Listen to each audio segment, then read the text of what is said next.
We're getting greedy with a midnight family, and we got a call of the wild like we're a boss. I'm Van Connor. And I'm Becks Perfect, and this is Off Screen, your 7-day guide to everything movies. Boom. Groovy. Hey, Van. Hey, Becks. Another week. Another week, another round of cinematic beauties for us. I thought you were going to say another week, another row. Another round. Well, we're going to have one of those later. Yeah, we are. Two, I think. We're going to have two later, Two I big think. rows But, coming up. well, you know, loads of movies to talk about. Can we just briefly mention, and I've been predicting this for years and years and years, that this week it was announced that Paramount are finally bringing back The Saint as a cinematic franchise. And Dexter Fletcher's going to make it. Yeah, he's on a roll, old Dexter Fletcher. He's come a long way since his press gang days? Press gang days, yeah. That's the weird thing, because he's doing Sherlock Holmes 3, and then he's doing this. What, he's taking over from Guy Ritchie? Yeah, because the irony, of course, he starred in Lock, Stock, and he's in like nice. all the... I like that. It's totally it. And also, you know, he's obviously proven to be kind of a more consistent director, I would argue. Than Guy Ritchie lately. Yeah, lest we forget. Lest we forget. But alas, we are not here to talk about the wonder that is The Adventures of Simon Templar. We have to talk films, so let's talk about Midnight Family, which is a new documentary out this week.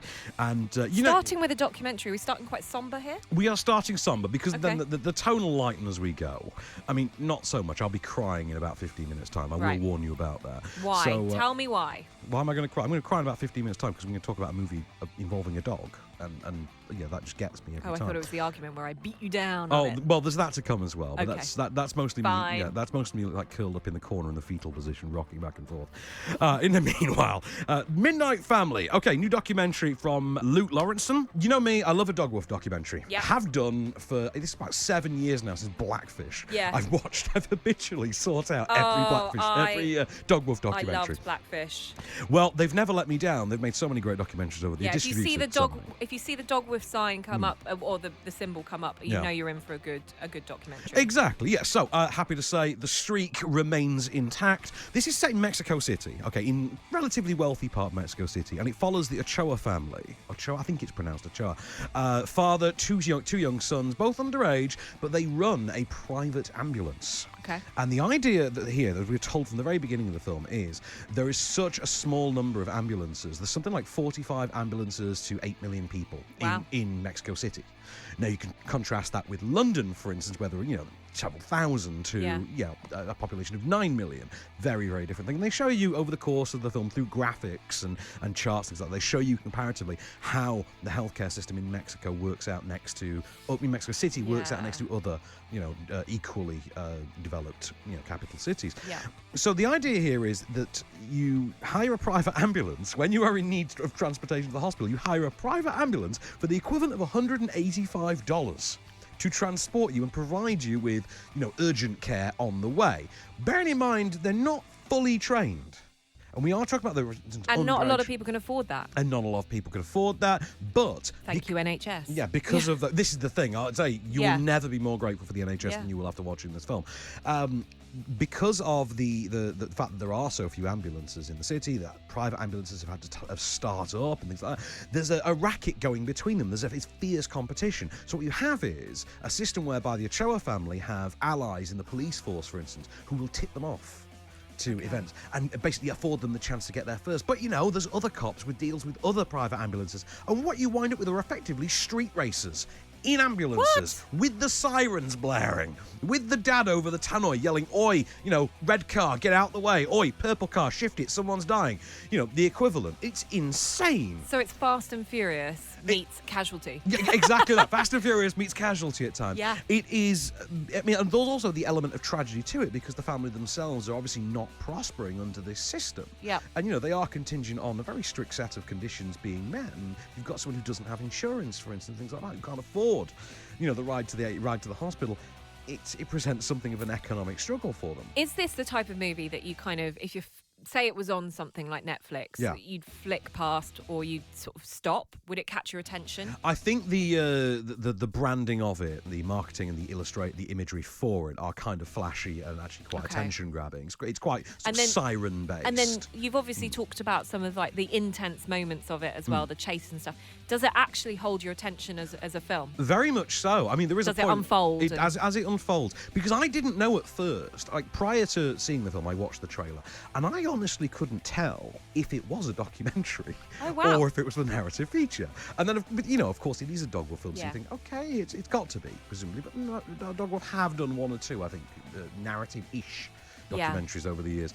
And is it based around one family, or do we meet multiple ones? We meet the competition, for instance, but it is specifically centred around the Ochoa family.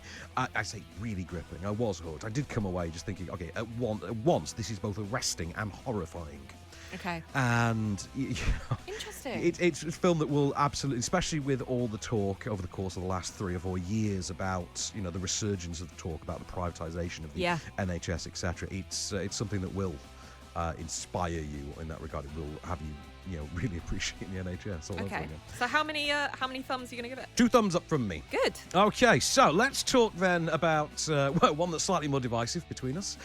Let's talk about Greed, new film from Michael Winterbottom, and starring none other than Sir Steve of Coogan. Do you want to take this away? Because I think you can describe the plot better than I do. Honestly. Okay, so it's a satire on the fashion industry. So we're focusing on this fictitious fashion mogul called Richard Greedy McCready, as he's known. I love it, Greedy McCready. Very clever play on words there from Michael Winterbottom. And it's centred around the lead up to his very elaborate 60th birthday celebrations in Mykonos. And we basically follow this story from his rise to fortune and infamy, and basically how the portrayal of a man who drives the most incredibly hard bargain, manages to pocket all the money for himself, but yet there's also this sense that all the workers around him are struggling to make ends meet. You can't read the name of the shop. It's white on white. In other words, it's on. That is page 1 of the manual, isn't it? In fact, it's front cover of the book. Name recognition. Yeah. See, if you don't sort this out, Neil, the writing is on the wall for you. Except it won't be white on white, it'll be red on brown. Do you know what those colours are for, Neil? Is it blood and poo? Yeah, correct. Well done. There's hope for you yet, Neil. This is positive reinforcement. This is me motivating you. I've got to be honest. I know you weren't a fan of this one. I loved it. I really did. Okay. I could start with why I wasn't a fan. Michael Winterbottom's work is kind of, you either like it or you don't, really. It's a bit Marmite. Yeah, it is a bit Marmite. And we talked a little bit off air about 24-hour party people. Which I do think this is directly comparable to. Yeah, and, and I think that almost became iconic at the time, but I think it's sort of lifted by, it was almost more realistic because the 90s sort of music scene and rave scene was surreal in itself. But here what we're talking about is fashion and essentially a sweatshop of workers and a guy whose benefit is 2 very big extremes, right? Yeah. And don't get me wrong, Steve Coogan is brilliant in everything that he's in, whether he's playing a more serious role or if he's like playing a more comedic role. Now, what Michael Winterbottom has done here is create all the characters to a level which is almost grotesque and a caricature. So what we're seeing is the opportunity to take a story, tell it really well, but they've pulled it like Stretch Armstrong, okay? It's pulled so far that you kind of sit in this realm where you're like, do I even believe that these characters would ever exist? Well, and is it serious enough for me to go, oh, you're basically making a film about Philip Green? That's it. I mean, it is quite clear who the target of this satire is. I mean, it's very evident. But I do say, though, it's no more particularly obnoxious with it than, for instance, Malcolm Tucker is as a parody of Alistair Campbell. Yes, but stuff like In the Loop or, films like that or W1A or whatever that is... Yeah. The fact that you haven't got these big-named actors in it, so we've got David Mitchell in it, we've got Isla Fisher, we've got Caroline Flack is in the very beginning of this movie. I noticed that as well. That was very uncomfortable, We'll come on to that, yeah. Were you in a screening? Was there a... No, there was a notification that this was going to come up because I went to a screening just after. Oh, you saw one a couple of days after me, didn't you? Yes. Yeah. So just after everything sadly had happened with Caroline Flack, so it is quite jarring to then suddenly see that, and I don't know if it sort of sets it in a bit of a bizarre way, but what we're talking about is a man who's talking about billions of pounds. And people that are working 10-hour days in Sri Lanka that are earning £5. Shake my hand, let's go to Dill. Move on. Yeah. I mean, I personally thought, because obviously I like a nasty character. I like a But he wasn't believable. That's my problem. Like I like a nasty character. Yeah, that's the thing for me though, because I take a Michael Winterbottom Steve Coogan collaboration in very much the same way as I do a Woody Allen film. Yeah. Which is, I know I'm not going in here for deeply rich character introspection. I'm going in for Just a satirical good time. Just a good time. Let's poke some fun at some people and we'll move on. 24 Hour Party People has slightly more pathos than, for instance, things like A Cock and Bull Story or this. Yeah. But as far as one of the more flimsier popcorny efforts between these two goes, I had a good time with it. I don't think it's for everyone. In that same way that I don't think a Woody Allen film is for everyone. Or I don't think 24 Hour Party People is really a film that's for everyone. You have to have some sort of emotional attachment to that music, to that region. For me, though, just seeing Steve Coogan have a good time, seeing the cast that's in this, knowing, because you know from minute one where this is going to go as well, all the fun they have about completely reading Gladiator the wrong way and things like that. Yeah. I just had a ball with it. I can't wait to see it again, but I will admit it's nowhere near as strong a film as, for instance, 24 Hour Party People, Yeah. but I did like it a lot more than I liked A Cock and Bull Story. Okay. Well, I thought A Cock and Bull Story was pretty poor. So Did you? yeah, Oh, okay, that works. Thumbs up, thumbs down from you. Do you know what? The story I would have liked to have seen Yeah. and the character or the portrayal I would have liked to have seen carried through was Jamie Blackley's portrayal of Richard McCready, the younger. Oh, the younger Richard one, yes. I Looks thought, like him, doesn't he? Yes, and I thought his through line of the story was actually a lot stronger than when we got to this complete caricature that was Steve Coogan's version of it. So for me, it's probably a one thumb film. Right. 1.5 for me. Okay. And that extra half is only because it's not 24 Hour Party People. Fine.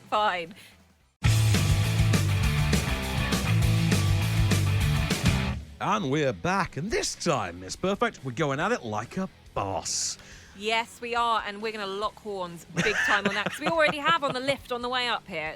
Look, there's a film... That nearly got violent. It did nearly get violent. And so it's a film which I would say was definitely not targeted at people like Van, and that's fine. Sometimes there are films that are focused on one particular demographic type of people, and it is not you. You can just say chick flick, you know? This You can. is a chick flick. I'm not saying it's one of the world's Yeah. greatest chick flicks. It's a trashy, throwaway, fun with the girls on a night out, not a night out, a night out with the girls, and that's what it is. So Okay, this take is it away. like a boss, right? So if you've ever thought of setting up a company with one of your besties, then, and I say the word bestie because this is the type of audience that They we're are, gonna aren't they? be- They're yeah. like childhood best friends Yes. kind of thing, aren't so, they? but the reason why I use the word besties is because you can see where I'm going with it. Yeah. So childhood best friends, Mia and Mel, they basically set up their own cosmetics company from their garage. They end up living together. They've been best friends for like well over 20 years. They then end up getting this buyout offer from an industry titan played by the brilliant Salma Hayek, and also, like J-Lo, never ages. No, she does not. She no. does not know. And she proves too tempting. This offer proves too tempting to pass up. However, the offer itself puts the friendship at risk because obviously the beauty industry shows its ugly side. The ladies have to work out how they're going to save both their business and their friendship at the same time. Shame on your house. Wait, firing you is not my idea. I promise. Well, we wouldn't even be here had you not pushed me into letting Claire do a grab job on our company. She saved our company, which was about to go broke. Oh, yeah, and everything's so fantastic now. No, nothing's fantastic now. Hey! Witness my tragic moment. Billy Porter there in one of his two scenes. Stop with your sarcastic tone, right? That scene with Billy Porter, I laughed out loud in. Yeah, I said to you that would have had slightly more effect had it not been that his role to that point had consisted of one 30-second long scene. Yeah. But Yeah. sometimes, you know, he's a main man in Pose. He doesn't have to be the main man in this film. He can be a supporting character. Yes, he's underused. Right. I get that. Now, here's a question for you. Right. Just as someone watching this film, why do I care about Billy Porter in that moment? In that moment. In that moment. Witness my tragic moment. Why do I care? Because he's just been fired. Okay, I've known him for 30 seconds. Why do I care? You haven't known him for 30 seconds. I've known him for He's 30 been seconds. no, you haven't. You're being acerbic about this, right? So, You've met me. I know. Right. So, like, this is the thing. Like, this is not a Van's Way or the Highway kind of movie. Okay. This is a movie that I think you need to take with a pinch of salt and enjoy it for what it is. Right. I've likened this film to Ugly Betty. So, if you liked shows like that, so Ugly Betty, based in the fashion industry, Yeah. it's as bonkers and bizarre and tongue-in-cheek as that is. The jokes are okay. They land 50% of the time, but the ones that do land will make you chuckle. Maybe if it's just a little scoff, it'll make you scoff. You said that this film, Van, is worse than The Hustle, and I vehemently disagree with it because I had to turn The Hustle off. Also, what's the line from Anchorman? 50% of the time, it works every time.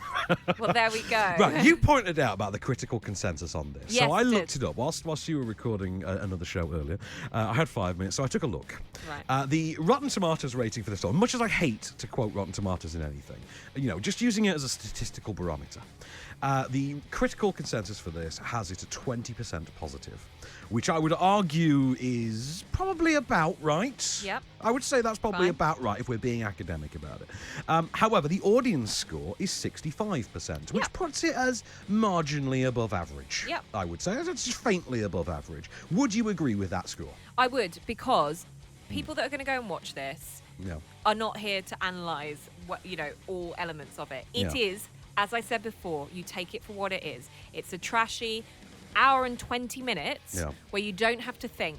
You can laugh when you want to. It's two girls. It's got the cheesy momentum within it. It's got the friendship story. It's got the live your dream story. It's got the dream coming true and then it all goes wrong. It's completely predictable. But sometimes there's nothing wrong with that. We've come out of award season. We don't need to think anymore. We've got at least 2 months before the tentpole season kicks in. This is something that just fills a gap and thinks, you know what? I'm going out for dinner with my girlfriends. I'm going to go, and I keep saying girls because I think this is totally targeted at girrs. Right, okay. I'm going to give you my 45-second You mega sat there download.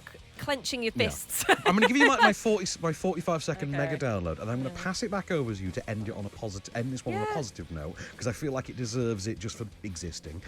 Right. Okay. First of all, there is a recurrent gag in this movie in which two bro douchebag characters are continuously made fun of for their failures to concoct any female-designed products that are considerable as less than offensive. The fact that the movie is written and directed by men should, in a perfect world, mean that is some form of meta commentary. However, the film is so idiotic and in such poor taste, so devoid of laughter, that feels almost accidental. It's an 80-minute comedy which in and of itself should tell you something. It's been dumped in February, which should tell you another thing, and I didn't laugh once in 80 minutes. I don't care about Billy Porter. I don't know him from Pose. I shouldn't have to do homework to enjoy a film.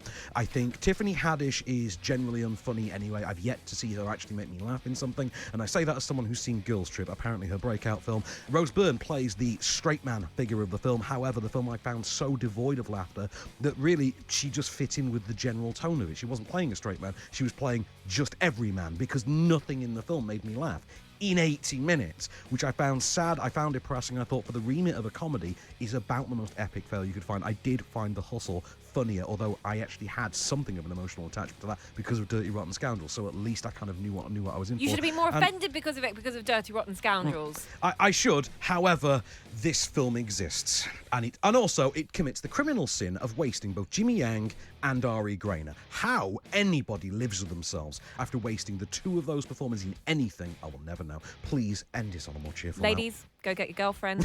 Go have a good time. Okay, this is for you. Don't worry about it. You'll have fun. It's like, I'm not going to say that it is in the same echelon as this. Romeo and Michelle's High School Reunion. Oof. But not as good, and no High School. That's like quoting The Greatest Showman and Cats in the same sentence. Yeah. Oh, yeah, you should be ashamed. All right, so how many thumbs up? I'm going to give it 1, but it's fine. Like, Right. but what you're forgetting about this movie is that it is fine. Yeah. Right? It does what it's supposed to do. Yeah. And it does it okay. It's not disjointed. It's got a linear through line. It follows a story that is predictable, but sometimes predictable movies work. It's fine. Okay, I'm going to give it half a thumb only after I've shut said thumb in a drawer. On to something that made me weep like a baby. I've heard this is rubbish. Actually, yes, so did I. That was the thing. So did I. I heard this was terrible. Yeah. Right, Call of the Wild. Yeah. Call of the Wild, which is Harrison Ford and a computer-animated dog, which is the most baffling thing I've ever heard in my life. A supposedly photorealistic version of a dog stars in this movie. Why you couldn't get an actual dog, I don't know. So it's the story of Buck, a spoilt dog who is sold into the dog sledding trade in the Yukon. This is around the time of the Gold Rush. Screenplay by Michael Green, based on Jack London's novel, directed by Chris Sanders. So you've got half the movie where Buck, computer animated Buck, is a sled dog delivering the mail for Omar Sy. This is just prior to the invention of the telegraph. And for the second half of the film, he goes on an adventure with the reclusive, curmudgeon-like Harrison Ford. So half of this movie is literally Harrison Ford alone in the wilderness with a dog, which sounds like Harrison Ford's dream. The Yukon is a dangerous place. You never know what's coming. I came up here because I didn't want to be around anyone. And then I met Buck. He was a dog like no other. He'd been spoiled. Out! Come on, Buck. And he'd suffered. Come on. But he could not be broken. So you didn't see this? No. Oh, okay. And I wasn't going to go to a dog-friendly screening to go and sit there and not only listen to children talk all the way through it, but also dogs barking. Was there a dog-friendly screening? There was. Oh, I wasn't invited to that one. So, no, there were no dogs at my Because you don't screening. like a boss. Well, that's what it is. It's my karmic punishment. Right, first of all, I know I have personal issues relating to dogs in the last year.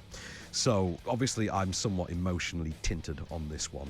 I wept a good half dozen times during this movie, despite the fact that the dog never looks less than artificial. It's like belly rubbing in the uncanny valley.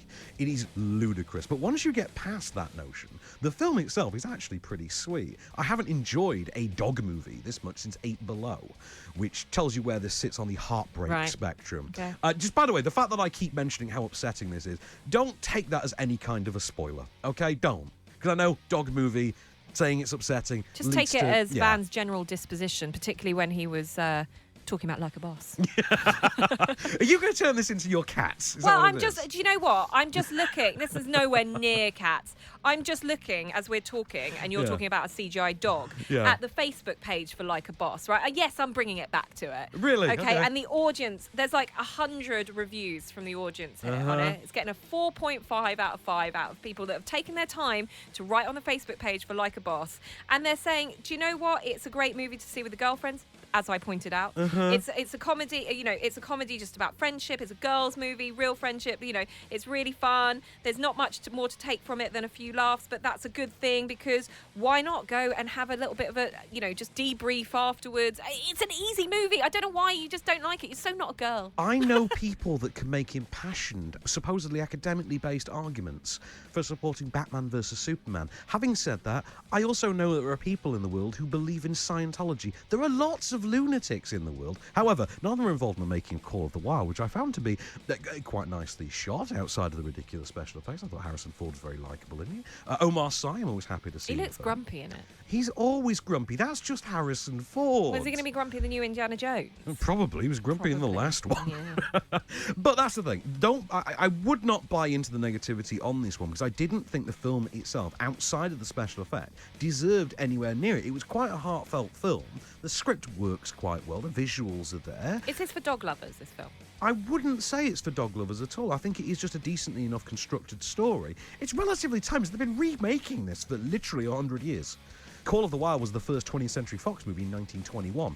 Call of the Wild is also the first movie of 20th Century Studios in 2020, which, by the way, when you see that logo before a film for the first time, wow, that's a head trip. I can imagine. So, I'm going to give it a 1.5 thumbs from me. I would have given this 2 thumbs if the effects weren't just so garish. Yeah, I was going to say, is it jarring for you to watch? You never feel like that's a real dog, ever.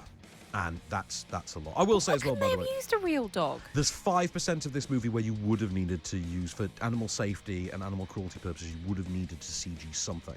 Yeah, but that's fine. Do it for 5%. For 5%, but I don't know why they didn't. Okay. Made funny about the fact they brought a large dog, rather like Buck, into the screening beforehand and said, "This is our Buck. Enjoy the movie." Here's the Mulan trailer. And now a segment we like to call Off Screen Pays the Bills. Hi, Becks. Hi. right, it's bill time already. Nothing going on but the rent, as you know. So, let's take a moment to thank our sponsor for the week, Endurance. So, Endurance are a company that offer vehicle protection plans. They offer coverage to shield drivers across the US. This is for our US listeners. Shield them from the high costs of auto repairs. You know, we've all been there. You know, your car breaks down. Yeah. Every week. Every week. Have you got one of those cars? I got one of those cars. Oh, I had a Mazda MX-5 once that just went through 6 months of constantly breaking down. I had no coverage, and my world's smallest violin is playing for you with your Mazda X5. MX-5. Show the class. MX-5, Show the class. whatever. So the whole thing is, you have a policy with Endurance. They pay the mechanics directly for the parts for you, so you know you don't have to deal with it. You don't have to be out of pocket and things like that. You know, you don't have to play the middleman. Effectively. So they are officially rated the #1 vehicle protection company by Consumer Affairs. Ooh. They offer the best customer service in the industry. Great. They deal with you every step of the way. So, you know, every stage of your repair, your claim, they're there with you. And like I say, been there, had no coverage before, and it's cost me a pretty penny. Yes. And made me feel very foolish. Well, thank goodness for them. Exactly. So, for more information on Endurance vehicle protection plans, visit endurancewarranty.com/offscreen. So, Van. Becks. I can smell a rootin' tootin' bit of gold rush. You're going Yosemite Sam on me. Yeah, I think there's some gold going on around here. Okay, what you got for me? What's gold? I've got a new subscription platform for gold, Acre. It's called Acre. It lets you make small monthly payments and then sends gold, yes, gold bullions. I love gold. Did that last week. Ah. Damn it. And that sends it straight to your doorstep every few months. So think about it. You can get a gold bullion in your own house. Do you know what's weird? I went to Dubai once. They have the vending machines where you buy gold bars. Amazing. Kind of wanted one. Is a bullion the same as a bar? Maybe I've got this wrong. Bullion? I think bullion is a bar, isn't it? Bullion is or a bar. brick. Yeah. Yeah. I think you can use I no the longer have to freebies. buy the chocolate from like a museum that kind of replicates that because I can have my own real stuff. So you subscribe to it for just $50 a month. You don't have to break the bank because you can start buying gold at that price. And even there is now a $30 a month option. So you could watch your gold grow. How cool is that? Oh, nice. I like Yeah. it. So I can like lay away my gold. You can lay away your gold instead of putting all your cash under your bed in a little box. What you can do is you basically, once your stash reaches a price of 2.5 grams, I'm not sure how much that is, but it sounds like a lot. It does a bit. Yeah, then they will ship you your gold. Oh, nice. How cool is that? That's really good because I always wanted to live like Edward Norton in the Italian Job remake, where he just has the nice safe with loads of gold bars, and I transport them in minis. That's my plan. Nice. Well, also you can win a free gold bar. Yeah. And this is a great one. Just by tweeting at @get_acre and by hashtagging offscreen and telling us why you should be our winner. Why do you deserve gold? Well, I'll tell you what, you can't use the Edward Norton excuse now. I've got that. That's mine. So All I'm right, tweeting that later. Fine. Okay, well, you can find out more about this all from getacregold.com/offscreen and also start your subscription today.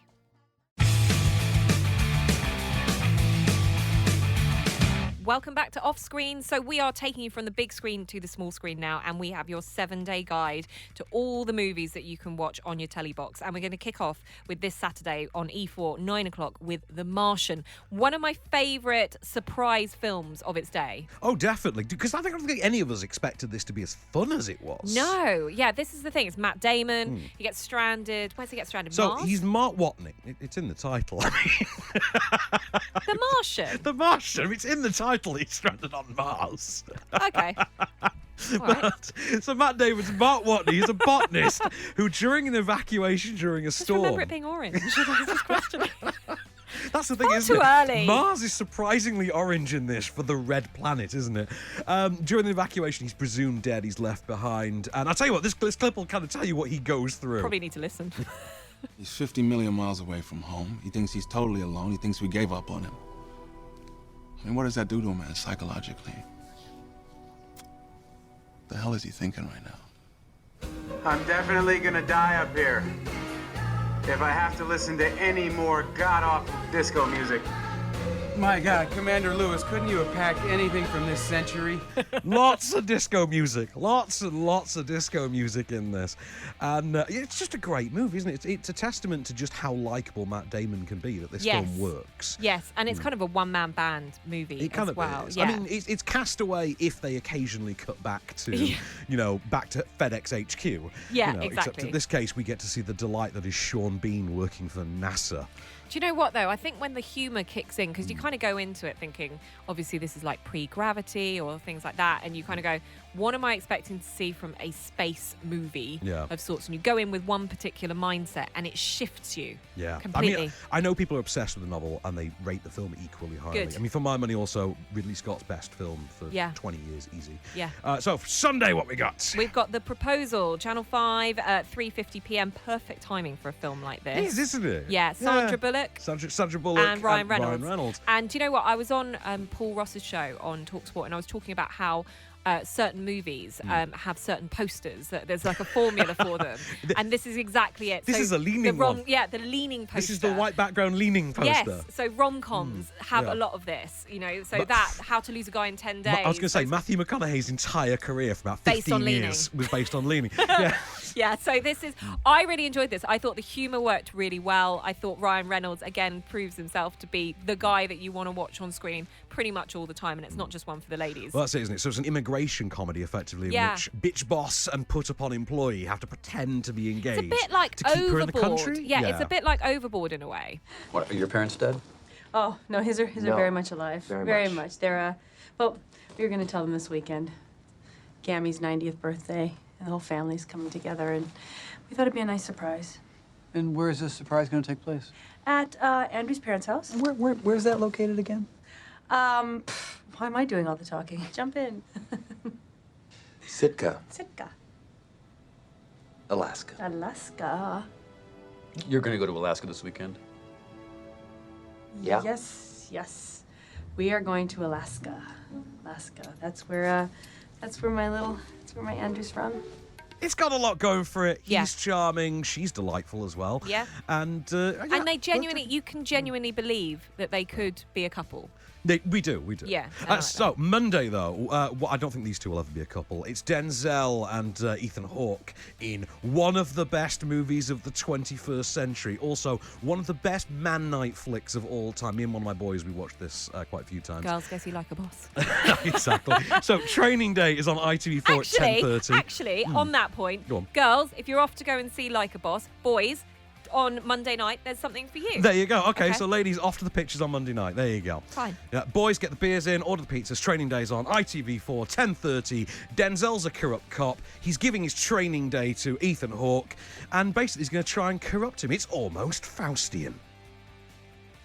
I love Denzel in this. Deserved that Oscar. Yeah, 100%. And also, this movie gave us one of my favourite named directors ever, Antoine Fuqua, founder of Fuqua Films.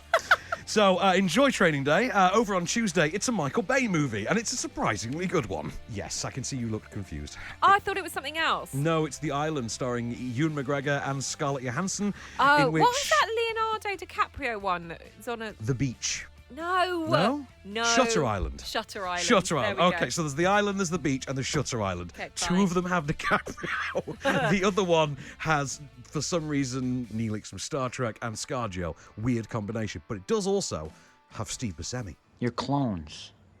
You're copies of people out here in the world. What? Clones? What? Copies? What are you talking about? Some hag trophy wife needs new skin for a facelift, or one of them gets sick and they need a new heart. They take it from you. I have a mother. I remember her. Yeah, I know. I grew up on a farm. I have a little dog, and I had a bike. A bike. Right. It was a pink flexi flyer with little tassels on the handlebars, and you rode it up the street to your grandmother's house, and you ring the little bell, and she came out and served you cookies on a hot plate. Yeah. No. Memory imprints. Yeah, we need more what it is. Steve Buscemi in our lives. This is very Logan's Run. They discover their clones have to break out of what they think is, a sanctuary after the end of the world. And that's it. They'll go on the run. But, of course, you get the fun of doppelgangers and things like that. Yeah. I believe Michael Clark Duncan was in this as well. Yeah. And hell of a cast. And, of course, Sean Bean as a villain. Yes. Imagine that. God, I love me what some else Sean could Bean. he get cast as Well, other he's than in the villain? 2 of our movies this week. Yeah, he is have some indeed. Bean action in. Okay. So that is Wednesday. on 5-star, 10:55 p.m. Quite late. Quite actually, on late, Tuesday. but if you're up for a good Tuesday night action, you can have worse, yeah. Okay, so Wednesday, moving on. 120 beats per minute. Yes, did you get the pleasure of this? No. Right, I remembered very little about this, so I went and watched it again once I saw that it was one of the options for Wednesday night. French drama about the ACT UP movement in Paris in the early 90s, basically the height of the AIDS epidemic, who took action because the French government were basically dragging their heels on dealing with the AIDS epidemic. They had test results and things like game-changing test results. We will unveil that next year. Like, no, people are dying now. And there were comments made. Stop holding back. Yes, this was the whole thing. Very worth seeing. The performances I thought were terrific in it. Filmed for 11:05 on Wednesday night. Very moving film. Yeah. Grounded in a lot of very sad recent history. We tend to forget this was quite recent. I suppose it's quite good to just have more of a documentary-based movie on the small screen. Seeing you talk so wonderfully about Midnight Family on the big screen. Well, that's it. I mean, this is sort of based on factual events. It is a narrative drama. Yeah. But the energy to it, the stylistic feel of it, kind of heighten how emotional it gets at times, which is not something I can say, of course, for Thursday night's offering. What is this? Do you not know? Do you not know at all? No, wasn't rock. Crank like a villain in Nope. Ninja Turtles? Krang. Oh, see, so close. Yeah, as Tina Fey once said, enough with Krang, no one cares about Krang. She was, of course, wrong. Everyone loves Krang. No, this is not Krang, this is Crank. Okay. Crank is a 90-minute actioner from 2006, which stars Jason Statham and Amy Smart. Jason Statham wakes up just to discover he has been poisoned with a special Chinese poison that will kill him if his heartbeat drops below a certain level. So in other words, in almost unbroken real time, Jason Statham has to leg it across Los Angeles whilst keeping his heartbeat up using any means necessary, and this runs up to electrocution, public sexual activity, punching himself in the face, dancing, throwing himself off rooftops, everything. And all he has to do is basically find his way to the bad guy and get his cure. Now, there is a sequel to this. But what? There is, yeah. Please do not let that in any way indicate that you know how this ends, because I promise you it doesn't, and the sequel is even more insane. This is one of the greatest out there bonkers gonzo actioners of the 21st century, and I cannot recommend highly enough that you seek it out.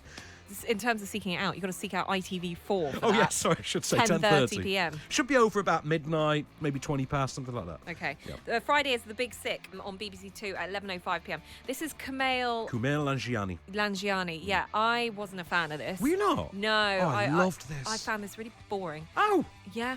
Oh, I thought it was effectively, while you were sleeping for brown people like me.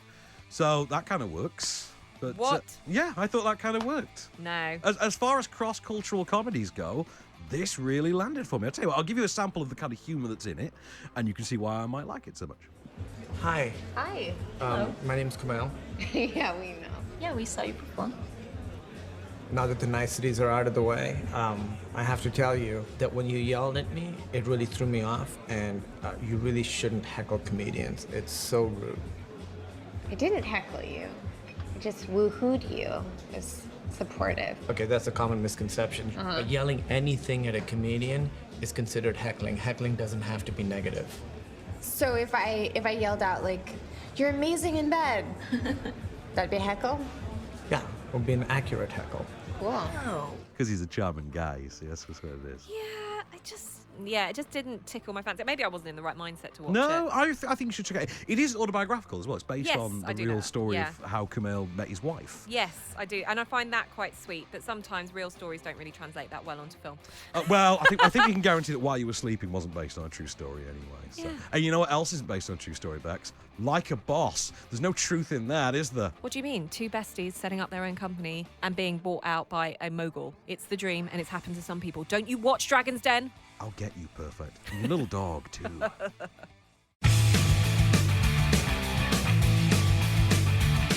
Okay, so after Van and I have finished having fisticuffs over Like a Boss, we are moving straight on to anything you can watch films on, which is your DVD, your Blu-ray, your streaming platforms, your video on demand, everything. And we're kicking off on those platforms, not streaming just yet, but with Zombieland Double Tap. Which you tell me you didn't have the pleasure of seeing. No. It's not the great sequel you would hope, but it's perfectly fine. I haven't seen Zombieland. You've never seen... Oh, Zombieland's great. Yeah, Zombieland's I've heard. Yeah. But you know when you like miss the boat and then you're like, I should watch that, and then I haven't got around to it. You will never hear For Whom the Bell Tolls by Metallica in the same way ever again. Because I've never heard it before. What?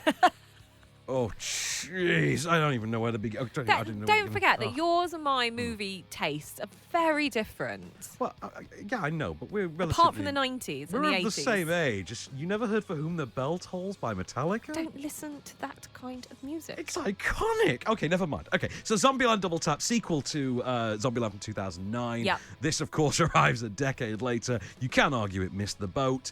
Basically, same shtick, different day. Why did they bring it back? Because there was a demand for it for many years. Okay. Everybody involved in it had gone on to become huge stars. I mean, one of them is literally an Oscar winner now. Well, Emma Stone had obviously gone on. Less said about Abigail Breslin and her remake of Dirty Dancing, the better. Yep. Jesse Eisenberg had gone on to ruin Lex Luthor in one of the worst comic book movies ever made. And then Woody Harrelson had been awesome for a decade. So, it was hard to get them all back at the same time. Now they're in the White House. They're in the abandoned White House, living it up. Little Rock, played by Abigail Breslin, goes off on the run with the, hunky dreamboat guy she meets. And the rest of them have to go off and find her. And along the way, they pick up Zoe Deutsch, who they briefly mistake for being a zombie. I kept trying to tell you it was only an allergic reaction, but you thought I was trying to bite you. Yeah, well... Not that you minded last time. Hmm. Thank you for shooting over my head.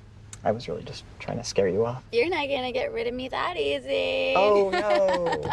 There I was, hiding in the woods. When I thought, I used to live in a freezer, so why not a freezer on wheels? Can't argue that logic. I really miss this. Was that sarcasm? Was it? Yes, she's bimbo-headed and annoying. That's the crack. That's the gag. Fine. But I say it's not as good as the first movie, basically because it has nothing particularly fresh or original to add to the mythos. You could have pieced this together from the first movie. Okay. There's nothing new added to it. And this is perfect now that it's available, at home. I think but to be honest, I think it'll play better on the telly than it will as a theatrical experience. Okay. Because so maybe it'll find a new audience. Yeah, I mean, the first Zombieland was a beer and pizza movie. Yeah. I say that as someone who saw it theatrically. Yeah. One thing we have got on DVD, and this isn't even a film, this is a documentary series. This was one of our sponsors last year. Okay. When we first started working together, this was one of our sponsors. This was CNN's documentary collaboration with HBO. It's The Movies, which is a 6-part series. Each episode chronicles a different era in movies. So you've got... I think I've seen this. You will have seen bits of it, I think. White background, lots of characters on. So I think it starts with the 80s, goes through the 90s, the early noughties, the superhero tentpole movement, New Hollywood, and the rise of the sort of New Hollywood auteur and the back of Easy Rider and things like that. Nice. The 70s, which of course takes very specific ones. I'll tell you what, I've got a sample for you from the 80s. You're under arrest. There's a scene where Donald Duck and Daffy Duck are having a piano duel. At the same time, penguins are serving drinks.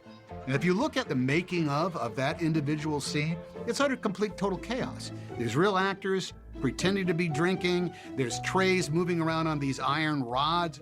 That was a hard movie. That's sort of a ignorance is bliss category that movie should fall into, because that's a movie that no sane person would ever attempt to make. How often do you get to hear Tom Hanks talk about Who Framed Roger Rabbit? I know, right? That's amazing. And obviously my favourite film genre, time frame anyway. So of course, because that's our childhood, really, isn't it? Like, particularly mid to late 80s, I would say, Yeah, I tell you what, like live action and CGI is nothing in comparison to Roger Rabbit. No, it's not. Not at all. So what else we got? Official Secrets. Yeah, you must have seen this. I liked Official Secrets, but what I didn't like... what I liked about it, so it's the story of essentially someone who works for, is it GCHQ? GCHQ, yes. Yeah, and she's a whistleblower, essentially, as this woman who feels compelled to tell what she's found. She's Keira Knightley in this one? She's Keira Knightley, and this is what I was getting onto, is that actually Kira's good in this, Yeah. and I'm not a massive fan of Keira Knightley's work, but she's all right in this because she's playing herself.